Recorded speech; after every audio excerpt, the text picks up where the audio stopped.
Pinjam mic-nya, Pak. Namanya siapa? Namanya siapa? Nahot. Nahot. Sit down please, Nahot.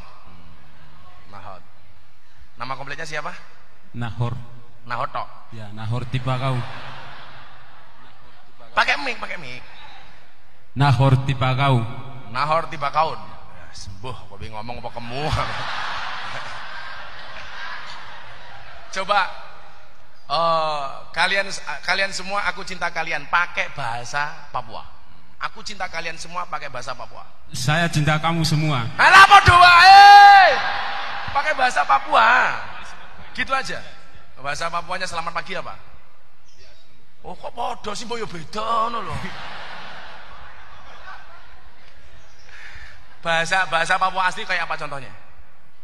Bahasa Papua asli. Hah? Apa? Ayo. Apa namanya? Oh ya panggil teman satu nggak apa-apa. Oh yang bisa. Kamu nganu ya Papua naturalisasi ya. Sini bro, sini bro. Jangan-jangan Papua persamaan ini. Ya. Coba kamu ngomong Papua. Ngomong apa? Nah, ini. Ya terserah. Mic-nya satu lagi, Pak. Ya. Coba ngomong. Omong-omongan Papua coba. Apa? Beda bahasanya. Loh kok beda? Kamu Papua, dia Papua? Oh, sukunya beda. Ya anggap aja di sini samalah. Coba ngomong ke sana. Ngomong bahasa Papua terserah. Nanti kamu ke Papua terus kamu terjemahkan sendiri. Saya pengen lihat. Tadi kowe iki ngomong kayak dalang. Dalang iki wong pekok, ngomong dhewe dijawab dhewe. Kuwi lak pekok to kuwi ngono. Ayo sana ya. Ngomong. Mikir mati panitia.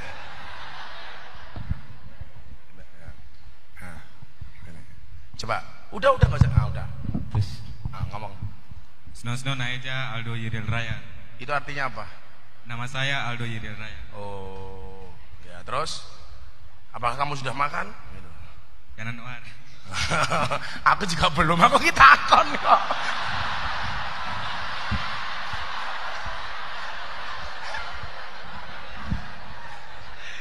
Kamu sudah makan belum? Bahasa Papuanya apa? Wanan Ware Roba. Ware-ware romba.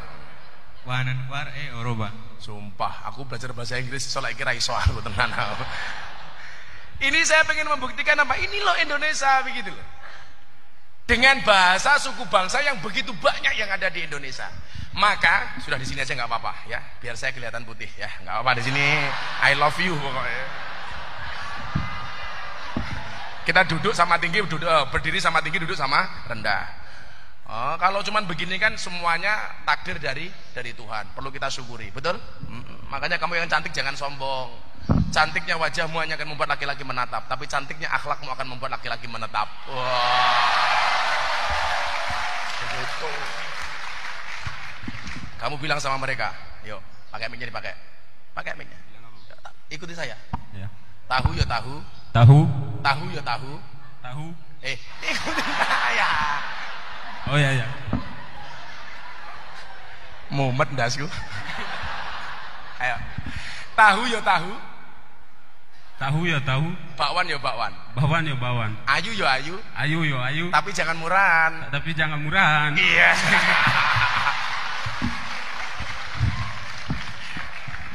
Good. Karena ini setiap kalau ketemu cewek kamu bilang begitu ya. Tadi nama kamu siapa bro? Aldo. Ya. Kalau teman saya namanya Aldiano. Saya pikir bahasa apa? Ternyata singkatan Aldiano. Alhamdulillah dia nongol. Maka karena ini sebentar lagi ya. Karena ini negara yang kesatuan, karena berbeda-beda dari suku, bangsa dan agama. Ini baru ngomong suku loh ya, belum ngomong agama. Maka butuh ideologi untuk mempersatukannya. Maka kemudian para pendiri bangsa founding fathers menyepakati karena negara kita ini adalah nation state, ada satu ideologi untuk mempersatukan kesemuanya. Maka kemudian muncullah Pancasila. Dan Pancasila sampai hari ini terbukti bisa menyatukan seluruh komponen anak bangsa, baik yang berbeda suku bangsa maupun agamanya. Mas Aldo agamanya apa, bro? Kristen. Kamu agamanya apa? Kristen. Kita bisa duduk berdampingan seperti ini karena apa? Indonesia ini rumah besar yang di dalamnya ada 6 kamar. Ada kamar Islam, kamar Kristen, Katolik, Hindu, Buddha, Konghucu. 6 agama yang diakui oleh undang-undang. Dan semua pemeluk agama ini berhak menjalankan perintah agamanya tanpa harus mendapatkan gangguan dari pihak manapun. Bahkan undang-undang pendidikan, siswa didik berhak mendapatkan pendidikan agama sesuai dengan agamanya masing-masing. Betul? Maka walaupun di SMK ini umpamanya ada satu anak yang beragama Kristen, pihak sekolah itu wajib mencarikan guru untuk yang bersangkutan, karena ini adalah amanah undang-undang. 6 kamar yang ada di rumah besar yang namanya Indonesia ini, saya meyakini kalau semua orang kembali ke kamarnya masing-masing, pasti tidak akan pernah terjadi masalah. Yang jadi masalah itu adalah ketika kita kembali ke kamarnya orang lain. Ayo, apa meneh nuroni bojone tanggane, oh mesti masalah. Sudah, kembali saja ke kamarnya masing-masing.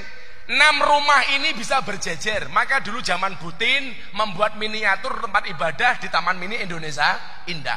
Ada tempat ibadahnya orang Kristen, orang Islam. Ini jadi satu di Taman Mini Indonesia Indah. Selama kita kembali ke kamarnya masing-masing, gak akan jadi masalah. Maka saya sendiri tidak mau mengurusi intervensi terhadap agama orang lain. Ketika pertama kali saya kenal dengan Deddy Corbuzier 1,5 tahun yang lalu, sampai akhirnya dia memutuskan masuk Islam, sekalipun saya tidak pernah ngajak dia masuk Islam, Pak. Tapi kita lebih banyak berbicara tentang Pancasila dan agama. Tapi saya punya prinsip, orang non-Islam tidak membaca Al-Quranmu, orang non-Islam tidak membaca hadismu, tetapi orang non-Islam melihat akhlakmu. Maka kalau kamu pengen orang-orang non-Islam memandang Islam sebagai agama yang menyenangkan, perbaikilah akhlak dan budi pekertimu. Ini rumus. Makanya hari ini saya tidak sependapat ketika ada penceramah intervensi terhadap cara beribadahnya orang lain. Kalau dalam Al-Quran yang jelas, Pak, wala tasubbul ladina yad'una min dunillah fayasubbullah adwan bighairi ilm. Gak boleh. Kalau kita menghina Tuhannya dia, maka dia juga berpotensi menghina Tuhan saya. Kita masing-masing. Toh Al-Quran mengatakan, faman syaa falyu'min, faman syaa falyakfur. Yang mau beriman silakan, enggak monggo. Begitu sudah punya agama masing-masing, undang-undangnya apa? La ikraha fiddin, tidak ada paksaan di dalam beragama. Saya besok malam minggu ini kedatangan tamu dari Pontianak 15 orang.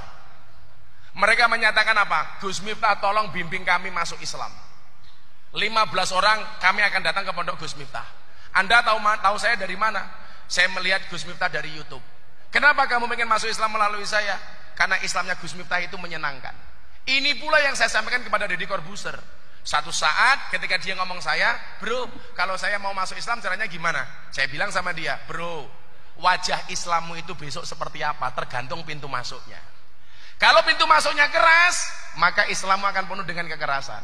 Kalau pintu masuknya suka marah, maka Islammu akan penuh dengan kemarahan. Tapi kalau pintu masuknya ramah, maka Islammu akan menjadi Islam yang ramah dan menyenangkan. Loh, kan begitu. Begini kan enak itu. Tetangga saya, bro, itu orang Katolik.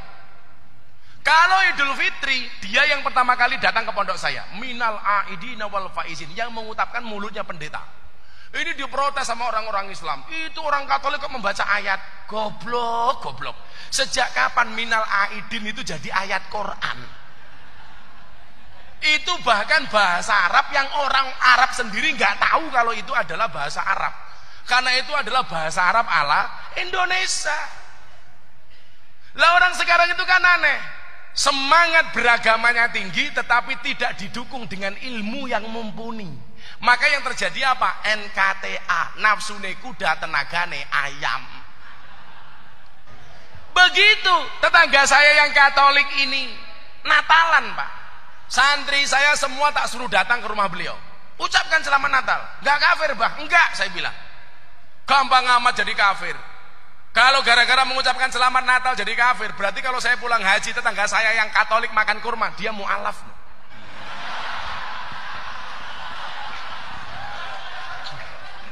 Boyo yang nalar dikit gitu loh. Orang yang kafir 80 tahun membaca kalimat tahlil la ilaha illallah sekali jadi Islam kok. Masa kita tahlil tiap hari gara-gara mengucapkan selamat Natal jadi kafir? Dari mana? Saya biasa. Orang Indonesia itu aneh, haram menanam pohon cemara. Karena itu apa? Lambang Natal. Kamu nggak pernah dolan nado, bro. Aku ngerti rong menit wis rampung rasa mau kayak kitanya jawab. Wis ngerti aku, waktunya dialog. Menengot. Bayaran mung titik diatur-atur.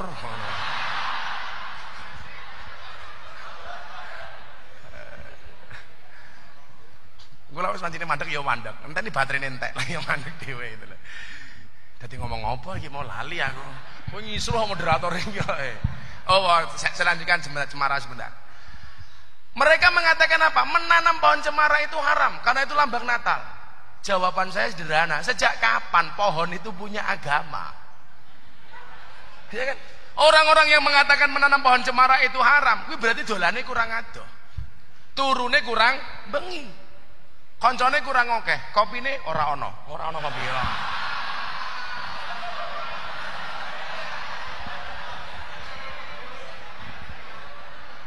Terakhir ya, saya kasih gambaran. 1 tahun yang lalu saya berkesempatan dakwah keliling Eropa. Salah satu negara yang saya kunjungi adalah Swiss. Waktu itu pas musim dingin. Kebetulan saya ada kesempatan untuk main ke Monti Tlis.